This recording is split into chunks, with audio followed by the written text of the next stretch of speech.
राजूर जाफराबाद महामार्गावर भरधाव कार विहिरीत कोसळली। हसनाबाद पोलीस व टेंभुर्णी पोलीस घटनास्थळी दाखल।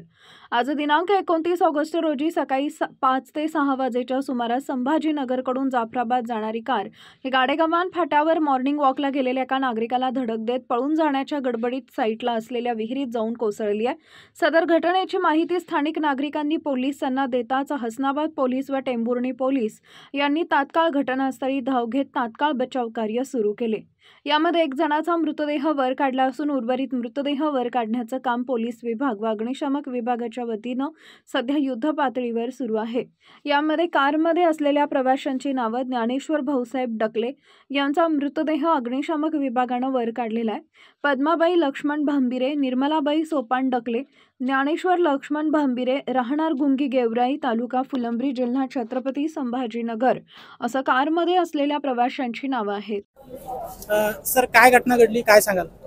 आज या ठिकाणी गाडेगव्हाण रोडवर एक सकाळी पहाटे एक गाडी ॲक्सिडेंट होऊन विहिरीत पडलेली आहे आणि या ठिकाणी माहिती मिळताच आम्ही पोलीस असतील, त्यासोबत महसूल विभागाचे SDM साहेब आहेत, त्यानंतर आपत्ती विभागाची टीम आहे आणि त्यासोबतच फायर ब्रिगेडच्या आसपासच्या परिसरात सगळ्या गाड्या या ठिकाणी आलेल्या आहेत आणि त्यांना कार बाहेर काढण्यासाठी आणि त्या कारमध्ये किती लोक आहेत याचा आम्ही शोध घेत आहोत।